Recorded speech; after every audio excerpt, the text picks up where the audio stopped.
Hi guys, welcome to our channel and today we are going to study about science teaching methods. So आज की video में हम science teaching methods का complete video one shot में करेंगे।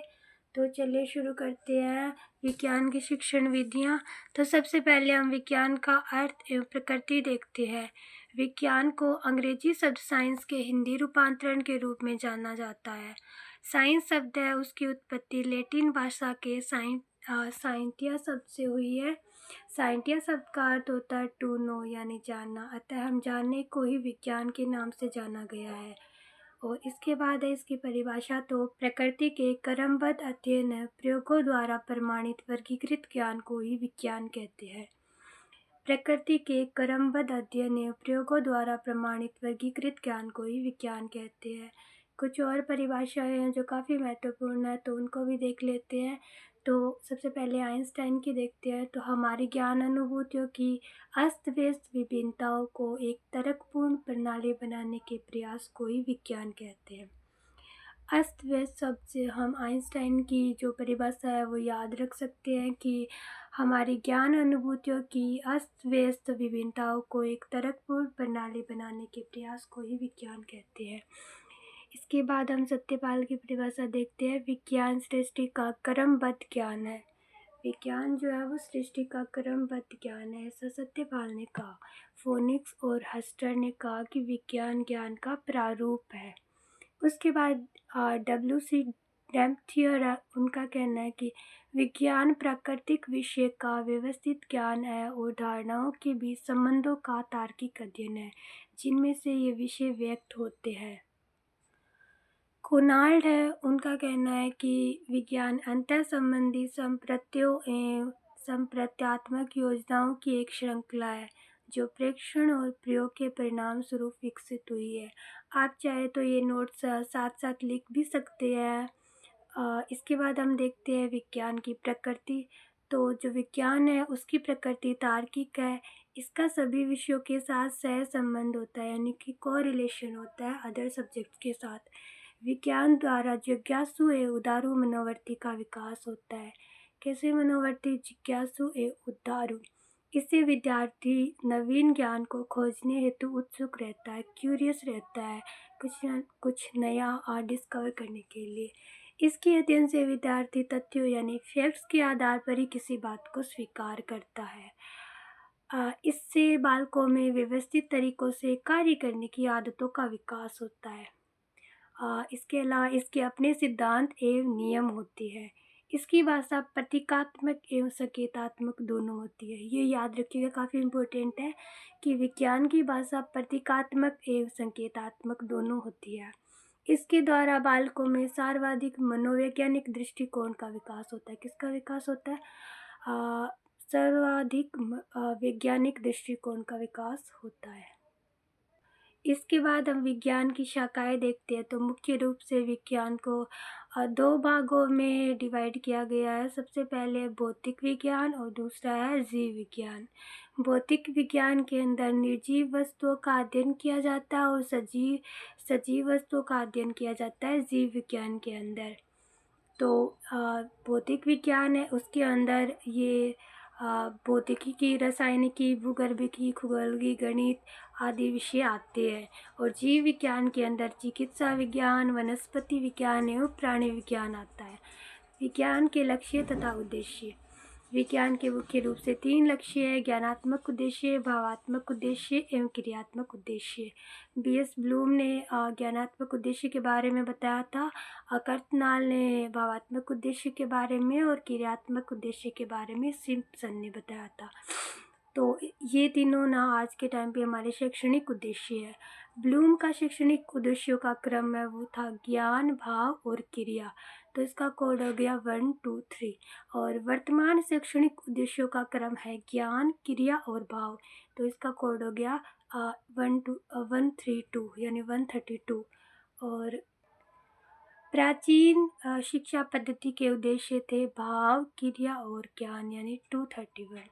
उद्देश्य ना उनका वर्गीकरण है कि मुख्य रूप से 3 भागों में किया गया है: क्रियात्मक उद्देश्य, ज्ञानात्मक उद्देश्य और भावात्मक उद्देश्य। क्रियात्मक उद्देश्य है उसके अंदर आते हैं उद्दीपन, कार्य करना, नियंत्रण, समायोजन, स्वाभाविकरण, आदत निर्माण। उद्दीपन, कार्य करना निम्न स्तर की है, नियंत्रण और समायोजन मध्य स्तर की है, स्वाभाविकरण और आदत निर्माण उच्च स्तर की क्रियात्मक उद्देश्य है। ज्ञानात्मक उद्देश्य की बात करें तो ज्ञान और बोध निम्न स्तर की है, ज्ञानोपयोग और विश्लेषण मध्यम स्तर की है और संश्लेषण और मूल्यांकन उच्च स्तर की है। भावात्मक उद्देश्य की अनुग्रहण और अनुक्रिया निम्न स्तर की है, अनुमूल्यन और प्रत्ययीकरण मध्यम स्तर की है और व्यवस्थापन और चरित्र निर्माण उच्च स्तर की है। और इसके बाद हम देखेंगे क्षेत्रीय शिक्षा महाविद्यालय मैसूर द्वारा ब्लूम के ज्ञानात्मक उद्देश्यों में संशोधन किया गया। इन्होंने विश्लेषण, संश्लेषण और मूल्यांकन ज्ञानात्मक उद्देश्य ये विश्लेषण, संश्लेषण और मूल्यांकन, इनके स्थान पर एक शब्द जोड़ा और इन तीनों को हटाकर एक शब्द को रखा, वो है सृजनात्मकता। अगर एग्जाम में पूछे कि क्षेत्रीय शिक्षा महाविद्यालय मैसूर द्वारा ब्लूम की ज्ञानात्मक उद्देश्य के में संशोधन करके निम्न में से कौन सा शब्द जोड़ा गया या कौन सा शब्द रखा गया, तो हम कहेंगे सृजनात्मकता। किसके स्थान पर? ज्ञानात्मक उद्देश्य, विश्लेषण, संश्लेषण और मूल्यांकन के स्थान पर। विज्ञान के उद्देश्य देख लेते हैं।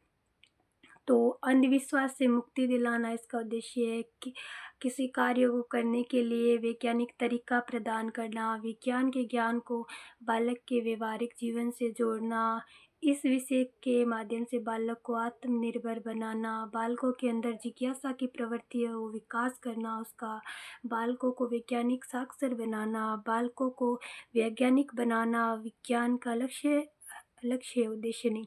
ये काफ़ी इम्पोर्टेंट पॉइंट है कि बालकों को ना साइंटिस्ट यानी वैज्ञानिक बनाना विज्ञान का लक्ष्य है, उद्देश्य नहीं। तो एग्ज़ाम में पूछ लेना तो आपको लक्ष्य बताना, उद्देश्य नहीं। और विद्यार्थियों को विज्ञान के विषय का अध्ययन अन्य विषयों के साथ सहसंबद्ध बताना, व्यवस्थित तरीके से कार्य करने की आदतों का विकास करना, अनुसंधान करने के लिए प्रवृत्ति विकसित करना, बालकों की सोच है ना उसको व्यापक करना, ये तो थे विज्ञान के उद्देश्य। एनसीईआरटी के अनुसार शिक्षण उद्देश्य क्या है? एनसीईआरटी के अनुसार शिक्षण उद्देश्य है ज्ञान, अवबोध, अनुप्रयोग। तो सबसे पहले हम ज्ञान को देखते हैं। एनसीईआरटी के अनुसार शिक्षण उद्देश्य ज्ञान, अवबोध, अनुक्रिया और इसके बाद है कौशल, अभिरुचि और अभिवृत्ति। तो हम थोड़ा डिटेल में देखते हैं इनको कि ज्ञान के अंदर प्रत्यास्मरण और प्रत्याभिज्ञान। ज्ञान के अंदर प्रत्यास्मरण और प्रत्याभिज्ञान है, यानी कि तथ्य, चिन्ह, प्रतीक, इनको पहचान आदि करना। और प्रत्याभिज्ञान के अंदर है परिभाषा, सूत्र, क्रियाविधि, नियम, सिद्धांत आदि। अवबोध के अंदर आता है कि अंतर करना, तुलना करना, संबंध स्थापित करना, वर्गीकरण करना, संग्रह करना या संश्लेषण करना, सूची बनाना, व्याख्या करना, स्पष्ट करना, वर्णन करना, अर्थ बताना या अपने शब्दों में कहना, विश्लेषण करना, उदाहरण देना, त्रुटि का पता लगाना, अनुमान लगाना आदि अवबोध के अंतर्गत आते हैं।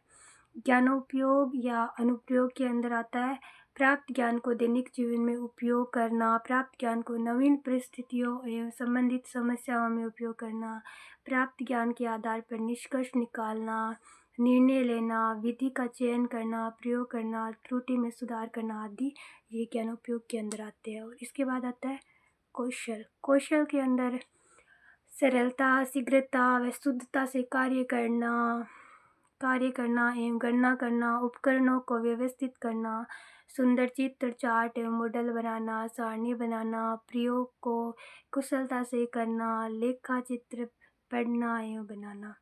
और अभिरुचि के अंदर आता है कि बच्चों की विषय में रुचि जागृत करना, स्वयं के द्वारा कार्य किया जाना, विद्यार्थियों तथा अध्यापक विद्यार्थियों के मध्य निकटता आना, कमजोर विद्यार्थियों की सहायता करना, नवीन साहित्य पढ़ना, पुस्तकालय वाचनालय में जाकर अध्ययन करना, गणितज्ञ व वैज्ञानिकों की जीवनी पढ़ाकर वैज्ञानिक रुचि जागृत करना। तो ये जो है ना 6 ये एनसीईआरटी के अनुसार शिक्षण उद्देश्य है। इसके बाद हम पढ़ेंगे विज्ञान की शिक्षण विधियाँ। तो विज्ञान की शिक्षण विधियों को के अंदर हम सबसे पहले पढ़ेंगे ह्यूरिस्टिक विधि। इस विधि के खोजकर्ता या फिर जन्मदाता है वो प्रोफेसर हेनरी एडवर्ड आर्मस्ट्रॉन्ग को माना जाता है।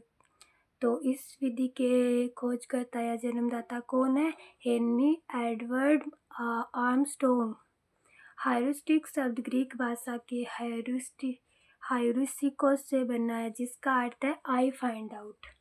किससे बना है? ग्रीक भाषा है, उसकी ह्यूरिस्को शब्द से बना है और इस शब्द का अर्थ होता है आई फाइंड आउट। भारतीय शिक्षाविदों द्वारा इस अंग्रेजी मीनिंग के हिंदी रूप में अनेकों अर्थ निकाले गए, जिनमें से सांख्यिकी के आधार पर निम्नलिखित 4 अर्थ प्रमुख रूप से निर्धारित किए गए। तो ये ह्यूरिस्टिको शब्द है ना, इसका इंग्लिश में अर्थ होता है आई फाइंड आउट और हिंदी में इसमें 4 शब्द मुख्य रूप से निकाले गए, जिसमें से पहला है मैं पता लगाता हूँ, मैं मालूम करता हूँ, मैं पाता हूँ, मैं खोजता हूँ। इसके बाद इन अर्थों के आधार पर इस विधि का नाम खोज विधि रखा गया। आई फाइंड आउट ह्यूरिस्टिक विधि है ना, इसको फिर ना खोज विधि के नाम से भी हिंदी में बोला जाता है। खोज विधि के अंतर्गत अकेले विद्यार्थी की सक्रियता होने से उससे सफलता तो बहुत कम मिली तथा असफलता बहुत अधिक मिली। तो जो खोज विधि है ना, उसके अंदर क्या होता है कि विद्यार्थी की सक्रियता होती है, पर उसे सफलता बहुत कम मिली, क्योंकि ना विद्यार्थी ना स्टूडेंट केवल खुद ही एक्टिव होता है, तो टीचर की भी ज़रूरत होती है ना। तो इसमें क्या है कि मनोवैज्ञानिक सिद्धांतों के अनुरूप विद्यार्थियों को सफलता दिलाने के लिए इसमें एक मार्गदर्शक जोड़ा गया। मार्गदर्शक टीचर ही होगा और कौन होगा? मार्गदर्शक जोड़ा गया, जिससे ये कॉलेज स्तर पर अन्वेषण विधि एवं उच्च स्तर पर अनुसंधान विधि बन गई। क्या बन गई? मार्गदर्शक या मतलब टीचर को जोड़ा गया स्टूडेंट के साथ में और खोज विधि के अंदर, जिससे कि ये कॉलेज स्तर पर अन्वेषण विधि और उच्च स्तर पर अनुसंधान विधि बन गई। तो ये तो ह्यूरिस्टिक विधि यानी कि खोज विधि थी। इसके बाद में हम क्रियात्मक अनुसंधान विधि देखते हैं। ऐसा अनुसंधान जिसके द्वारा विद्यालय की तत्कालिक समस्याओं का अध्ययन कर उनका समाधान खोजा जाता है, क्रियात्मक अनुसंधान कहलाता है। ऐसा अनुसंधान जिसके द्वारा विद्यालय की तत्कालिक समस्याएं हैं उनका अध्ययन कर उनका समाधान खोजा जाता है, उसे क्रियात्मक अनुसंधान कहते हैं।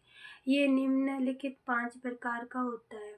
पहला होता है बाल व्यवहार संबंधित, और दूसरा है शिक्षण अधिगम संबंधी, तीसरा है पाठ्य सहगामी क्रियाओं संबंधी, चौथा है मूल्यांकन संबंधी और पांचवा है प्रबंधक वर्ग संबंधी। ये एक ऐसा अनुसंधान है जो सीधा अध्यापकों द्वारा पूर्ण किया जाता है।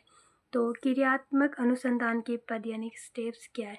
तो सबसे पहले समस्या की पहचान करना, उसके बाद समस्या से संबंधित संगत कारणों का पता लगाना एवं सीमांकन करना, क्रियात्मक परिकल्पनाओं का निर्माण करना, और उसके बाद है कि क्रियात्मक परिकल्पनाओं के आधार पर रूपरेखा तैयार करना, रूपरेखा के अनुसार क्रियाविधि करना और निष्कर्ष या अंतिम निर्णय लेना। ये इसके स्टेप्स थे। और अनुसंधान विधि, इसके गुण देख लेते हैं। तो अनुसंधान विधि को अन्वेषण विधि भी कहते हैं। अनुसंधान विधि को इसके अलावा क्या कहते हैं? अन्वेषण विधि भी कहते हैं। अनुसंधान विधि मनोवैज्ञानिक एवं वैज्ञानिक विधि है। याद रखिएगा कि अनुसंधान विधि है वो मनोवैज्ञानिक एवं वैज्ञानिक विधि है। अनुसंधान विधि आगमन, निगमन, संश्लेषण, विश्लेषण एवं प्रयोगशाला विधि का योग मानी जाती है। तो अनुसंधान विधि है ना, वो आगे हम पढ़ेंगे आगमन, निगमन, संश्लेषण, विश्लेषण, प्रयोगशाला विधि को। तो इन सब विधि का क्या है? योग मानी जाती है। अनुसंधान विधि में अध्यापक की भूमिका एक पथ प्रदर्शक की होती है। अध्यापक की भूमिका क्या होती है कि बच्चों को रास्ता दिखाए, सही रास्ता दिखाए, पथ प्रदर्शक की होती है। ये विधि बालकों में व्यापक दृष्टिकोण का विकास करती है। इस विधि के माध्यम से विद्यार्थी तथ्यों के आधार पर किसी बात को स्वीकार करता है। ये करके सीखने के सिद्धांत पर आधारित है। किस सिद्धांत पर आधारित है? करके सीखने के सिद्धांत पर।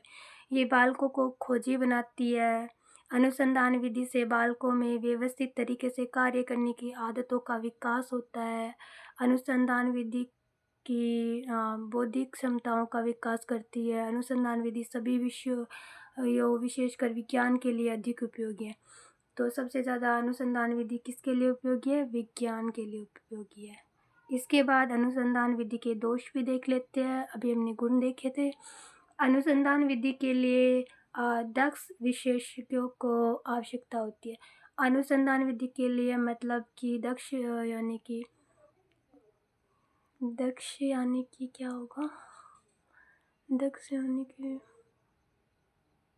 Train teachers. हाँ, ट्रेन टीचर्स की आवश्यकता होती है। कई बार अनुसंधान विधि में सही मार्गदर्शक निर्देशक नहीं मिल पाते, जिसके कारण अनुसंधान नहीं हो पाता है। ठीक है। हायूरिस्टिक विधि अनुसंधान विधि की तुलना में अमनोवैज्ञानिक और अवैज्ञानिक होती है।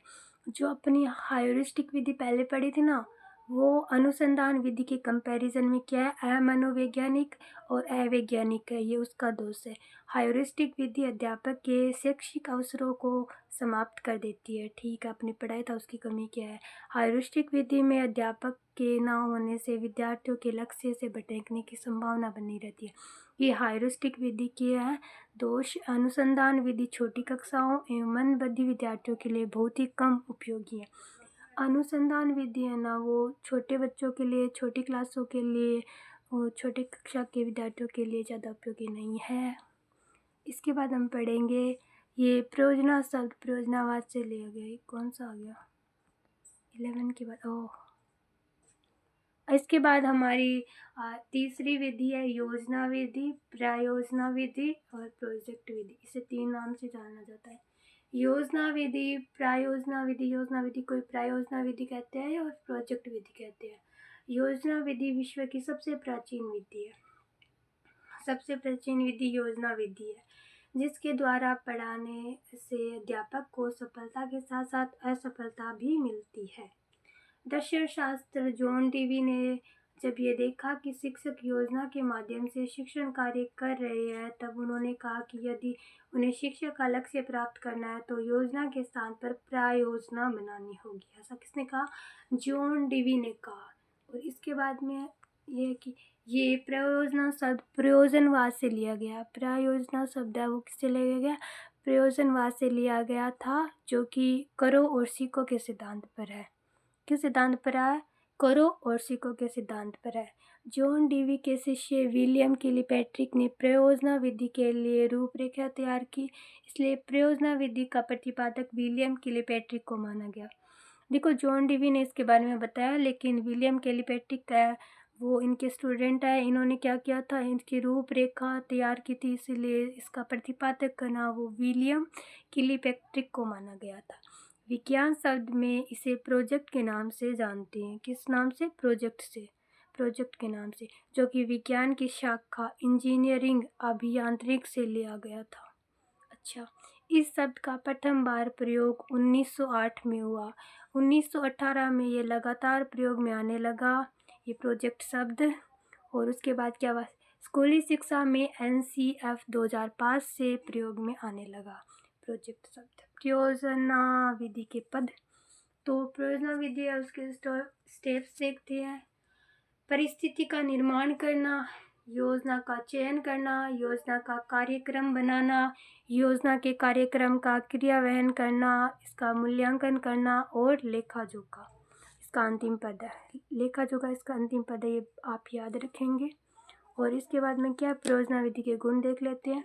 तो ये एक वैज्ञानिक और मनोवैज्ञानिक विधि है। ये करके सीखने के सिद्धांत पर आधारित है। ये बाल केंद्रित विधि है। बाल केंद्रित कैसी विधि है? बाल केंद्रित विधि है। इसमें अध्यापक की भूमिका एक मार्गदर्शक या सुविधादाता की होती है। ये एक व्यवहारिक विधि है। इसके द्वारा सामाजिक गुणों का विकास होता है। विद्यार्थी में नेतृत्व क्षमता का विकास होता है। ये विधि समवाय अर्थात सहसंबंध के सिद्धांत की पालना करती है। ये दल शिक्षण पर आधारित है। इस विधि के द्वारा ज्ञानात्मक, क्रियात्मक एवं भावात्मक उद्देश्यों की प्राप्ति होती है। इस विधि से प्राप्त ज्ञान अधिक स्थायी होता है। ये सभी प्रकार के बालकों के लिए, विशेषकर प्रतिभाशाली बालकों के लिए अधिक उपयोगी है। तो ये तो इसके गुण हो गए। अब हम प्रयोजना विधि के दोष देख लेते हैं। वैसे तो इस विधि में कोई विशिष्ट दोष नहीं है, परंतु सामान्य दोष की ओर देखें तो इस विधि में पाठ्यक्रम काफ़ी अधिक समय तक चलता है और ये काफ़ी खर्चीली विधि है। प्रयोजना विधि का वैसे कोई इतना ज़्यादा वो दोष नहीं है, बस इसका एक ही दोष है कि ये टाइम बहुत कंज्यूम करती है, खर्चीली है, बहुत ही पैसे लगते हैं इसमें तो ये विधि। इसीलिए नोट, ये विधि उच्च प्राथमिक स्तर पर लागू करनी चाहिए जहाँ कल्पनाएं प्रारंभ होती है। तो बहुत ही ज़्यादा छोटे बच्चों के लिए ये काम की नहीं है। उच्च प्राथमिक स्तर के बालकों 6 से 8 तक स्टार्ट करनी चाहिए, जहाँ पर बच्चों की जो कल्पना है, इमेजिनेशन, वो शुरू होती है, थिंकिंग। इसके बाद है समस्या समाधान विधि। इसे भी वैज्ञानिक विधि कहते हैं, समस्या समाधान विधि। इसके स्टेप्स देखते हैं। समस्या का अनुभव करना या चयन करना, समस्या को समझना, परिकल्पनाओं एवं उपकल्पनाओं का निर्माण करना, परिकल्पनाओं एवं उपकल्पनाओं के आधार पर तथ्यों एवं आंकड़ों का संकलन करना, संकलित तथ्य एवं आंकड़ों का विश्लेषण करना, निष्कर्ष निकालना। समस्या समाधान विधि के गुण देखते हैं। समस्या समाधान विधि का गुण है कि ये एक मनोवैज्ञानिक एवं वैज्ञानिक विधि है। ये क्रियाशीलता के सिद्धांत पर आधारित है। क्रियाशीलता के सिद्धांत पर आधारित है। इससे विद्यार्थी समस्याओं का अनुभव करना सीखता है। ये विधि बालकों में सर्वाधिक वैज्ञानिक दृष्टिकोण का विकास करती है। इससे विद्यार्थी अपनी व्यक्तिगत एवं सामूहिक समस्याओं का समाधान कर सकते हैं। ये विधि भाव, क्रिया, ज्ञान के क्रम पर आधारित है। किस क्रम पर? भाव, क्रिया और ज्ञान के क्रम पर आधारित है। इसके बाद है कि इससे बालकों की बौद्धिक क्षमताएं प्रबल होती है। इससे बालकों में निष्कर्ष निकालने की क्षमता का विकास होता है। ये संश्लेषण, विश्लेषण एवं अनुसंधान का योग मानी जाती है। इससे विद्यार्थी प्रत्येक समस्या का समाधान वैज्ञानिक तरीके से करना सीखता है। इस कारण उसे वैज्ञानिक विधि भी कहा जाता है। इससे विद्यार्थी प्रत्येक समस्या का समाधान वैज्ञानिक तरीके से करना सीखता है, इस कारण इसे वैज्ञानिक विधि भी कहा जाता है। समस्या समाधान विधि के दोष देख लेते हैं। ये विधि छोटी कक्षाओं एवं मंदबुद्धि विद्यार्थियों के लिए कम उपयोगी है। इस विधि के अंतर्गत गलत समस्या का चयन करने पर या गलत तरीके से समाधान करने पर अनेक समस्याएं जन्म ले लेती है। ये इस विधि का प्रमुख दोष है। इसका प्रमुख दोष क्या है कि इस विधि के अंतर्गत क्या होता है कि गलत समस्या या गलत समस्या का चयन कर लेने से गलत तरीके से समाधान करने पर अनेक समस्याएं जन्म ले लेती है। तो ये इसका प्रमुख दोष है। इसके बाद अधिविन्यास विधि, जिसे असाइनमेंट मेथड भी कहते हैं, ये 5वीं विधि है। प्रयोग व प्रदर्शन का समन्वय। इस विधि में क्या करना है व कैसे करना है आदि निर्देशन दिए जाते हैं। शिक्षण को 2 भागों में बांटा जाता है। सामूहिक अध्ययन जो कि कक्षा शिक्षण है, प्रयोग शिक्षण जो कि प्रयोगशाला कार्य प्रयोगशाला में किया जाता है। तो प्रयोगशाला विधि देखते हैं। प्रयोगशाला विधि ये विज्ञान शिक्षण की श्रेष्ठ विधि मानी जाती है। प्रयोगशाला विधि आगमन निगमन विधि पर आधारित है। ठीक है। प्रयोगशाला विधि की सबसे महत्वपूर्ण सावधानी की बात करें तो अगर की जाए तो वह प्रयोग करते समय क्या कि बातचीत नहीं करना चाहिए। अगर प्रयोग प्रदर्शन करने के लिए साधनों का अभाव हो तो व्याख्यान प्रदर्शन विधि का प्रयोग किया जाता है। तो प्रयोगशाला विधि का सबसे महत्वपूर्ण सावधानी है कि प्रयोग करते समय बातचीत नहीं करनी चाहिए, और अगर प्रयोग प्रदर्शन करने के लिए साधनों का अभाव हो तो व्याख्यान विधि का प्रयोग किया जा सकता है। ठीक है। प्रयोगशाला विधि के पद या स्टेप देखते हैं। उद्देश्य, ऐसा पद जिसका प्रारंभ प्रथम पद से होता है। उद्देश्य है जिसका प्रारंभ प्रथम पद से होता है। उपकरण, प्रेक्षणों की संख्या कम से कम 3 होनी चाहिए, और सूत्र, सिद्धांत, नियम, विधि, और इसके बाद है परिणाम या निष्कर्ष, और छठा है सावधानी। ये सावधानियां है ना, ऐसा पद है जिसका प्रारंभ प्रथम पद से ही हो जाता है, लेकिन है क्या, है लास्ट पद। तो ये एग्ज़ाम में पूछ सकता है कि ऐसा कौन सा पद है जिसका प्रयोगशाला विधि के अंदर जिसका प्रारंभ बना प्रथम पद से ही हो जाता है, तो वो सावधानी है। प्रथम पद से होता है वो उद्देश्य, प्रथम पद से ही हो जाता है वो सावधानी है। प्रयोगशाला विधि में गणना कोई पद नहीं है, परंतु प्रयोगशाला विधि में गणना की जाती है परिणाम या अंतर की जांच करने के लिए, तो ये याद रखिएगा आप। प्रयोगशाला विधि के गुण देख लेते हैं। ये एक मनोवैज्ञानिक वैज्ञानिक विधि है। ये करके सीखने के सिद्धांत पर आधारित है तथा बाल केंद्रित विधि है। इससे इसमें अध्यापक की भूमिका एक मार्गदर्शक की होती है। इसमें बालकों में तर्क निरीक्षण, चिंतन, कल्पना शक्ति का विकास होता है। इस विधि में विद्यार्थी प्रेक्षणों के आधार पर किसी निष्कर्ष तक पहुंचता है। ये विधि आगमन विधि के सूत्रों पर आधारित है। विज्ञान जैसे विषयों के लिए सर्वाधिक उपयोगी विधियाँ इससे विद्यार्थियों में उपकरणों को व्यवस्थित करने का कौशल विकसित होता है। प्रयोगशाला विधि के दोष देख लेते हैं। ये छोटी कक्षाओं एवं मंदबुद्धि विद्यार्थियों के लिए कम उपयोगी है। इस विधि के अंतर्गत यदि सावधानियां ना रखी जाए तो दुर्घटना घटने की संभावना बनी रहती है। सावधानियां काफ़ी महत्वपूर्ण है। नजर हटी दुर्घटना घटी, इसीलिए सावधानी रखना बहुत ज़रूरी है जब भी हम प्रयोगशाला के अंदर कोई प्रयोग कर रहे होते हैं। तो इसके बाद हम आगमन निगमन विधि देखेंगे। जो 7वीं विधि है, आगमन के सूत्र देख लेते हैं। तो आगमन के सूत्र की आगमन और निगमन विधि दोनों साथ में पढ़ी जाए, आगमन निगमन विधि, तो ये सबसे बेस्ट विधि होती है। तो चलिए पहले हम आगमन के सूत्र देखते हैं।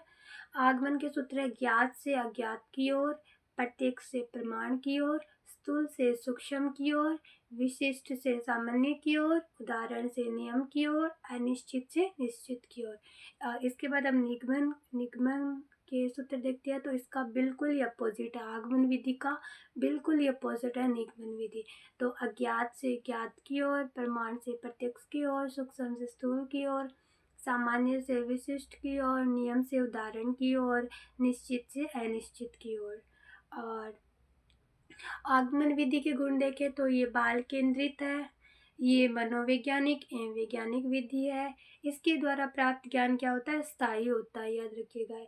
आगमन विधि के द्वारा प्राप्त ज्ञान स्थायी होता है। ये क्रियाशीलता के सिद्धांत पर आधारित है। ये सूत्रों की स्थापना करने के लिए उपयुक्त विधि है। सूत्रों की स्थापना करने के लिए आगमन विधि बहुत ही अच्छी विधि है। तो एक मेन पॉइंट है कि जो आगमन विधि है ये स्थायी विधि है और निगमन विधि है वो अस्थायी विधि है।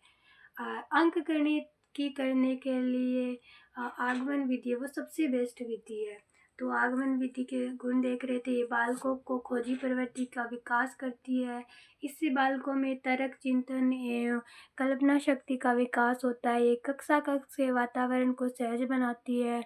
ये सभी प्रकार के बालकों के लिए क्या है? उपयोगी है। इससे अध्यापक और विद्यार्थी के मध्य इंटरेक्शन अंतःक्रिया होती है। ये अंकगणित एक उच्च प्राथमिक स्तर पर विज्ञान व गणित पढ़ाने के लिए उपयुक्त है, बेस्ट विधि है। ये अध्यापक और विद्यार्थी दोनों के लिए सक्रियता प्रदान करती है। आगमन विधि के दोष तो कोई विशेष दोष नहीं है आगमन विधि का। इसके बाद हम निगमन विधि को देखते हैं। ये सूक्ष्म एवं सरल विधि है। ये तीव्र गति से चलने वाली विधि है। ये कम समय में अधिक ज्ञान प्रदान करती है। ये पाठ्यक्रम को पूर्ण कराने की विधि है। इससे अध्यापक और विद्यार्थी दोनों को कम परिश्रम करना पड़ता है। इस विधि पर आधारित पाठ्य पुस्तकें अधिक उपलब्ध होती है। तो मेनली जो पाठ्य पुस्तक होती है वो निगमन विधि पर ज़्यादा बनाई जाती थी पहले के टाइम पे, पर अभी आगमन विधि पर भी आधारित होती है। प्राविधियों में श्रेष्ठ विधि व्याख्यान विधि है और विधियों में निष्कर्ष विधि है व्याख्यान विधि। निगमन विधि का दोष देखते हैं। ये अमनोवैज्ञानिक व अवैज्ञानिक विधि है। तो वो आगमन विधि तो मनोवैज्ञानिक और वैज्ञानिक विधि है, पर निगमन विधि है ना वो अमनोवैज्ञानिक और अवैज्ञानिक विधि है। ये अध्यापक केंद्रित और वो बाल केंद्रित विधि थी आगमन विधि। ये रटने की प्रवृत्ति पर बल देती है। इससे प्राप्त ज्ञान अस्थायी होता है, आगमन विधि से प्राप्त ज्ञान स्थायी होता है। इसमें अंतःक्रिया का अभाव होता है, इससे बालकों की बौद्धिक क्षमताएं विकसित नहीं हो पाती है। ये कक्षा कक्ष के वातावरण को निरस्त बनाती है, क्योंकि इंटरेक्शन नहीं हो रहा है बच्चों में, स्टूडेंट टीचर में, तो निरस ही होगी वातावरण। ये अध्यापक को अत्यधिक सक्रियता तथा विद्यार्थी को निष्क्रियता प्रदान करती है। ये अकेली विधि के रूप में किसी भी स्तर के लिए उपयोगी नहीं है। ये अकेली किसी काम की नहीं है। आगमन और निगमन विधि दोनों साथ में चले तो बहुत ही अच्छी विधि है। अब व्याख्यान विधि 8वें नंबर पर व्याख्यान विधि के स्टेप्स है।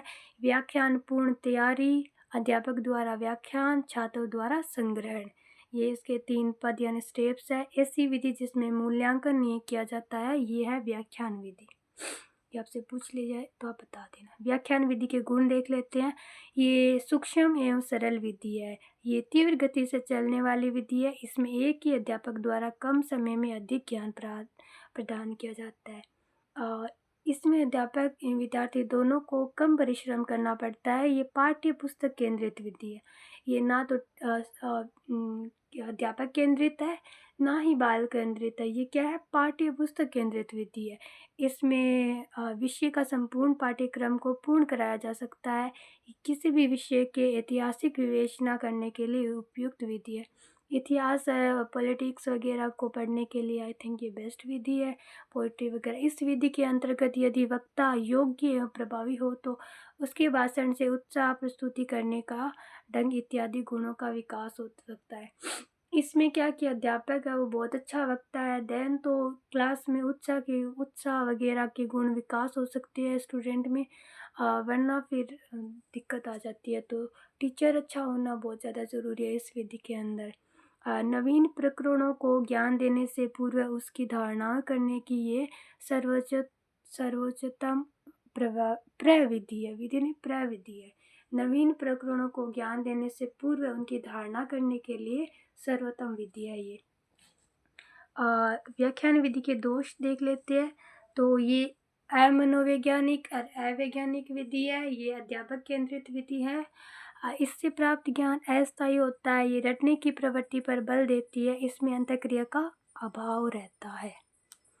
इससे विद्यार्थियों को कोई महत्व नहीं दिया जाता। ये बालक की स्मरण शक्ति को छोड़ शेष बौद्धिक क्षमताएं विकसित नहीं कर पाती है। ये प्रयोगात्मक एवं क्रियात्मक कार्यों पर बल नहीं देती है। इसके द्वारा जटिल संप्रत्यों को समझने में कठिनाई आती है। इससे संप्रेषण कौशल का विकास नहीं हो पाता है। ये स्कूल स्तर पर विधि के रूप में उपयोगी नहीं है। तो ये तो थी हमारी विधियाँ। इसके बाद विज्ञान शिक्षण में नवाचार ये हम अगले वीडियो में देखेंगे। तब तक के लिए bye bye. I hope you like my video. If you like, then share, subscribe and like. Bye.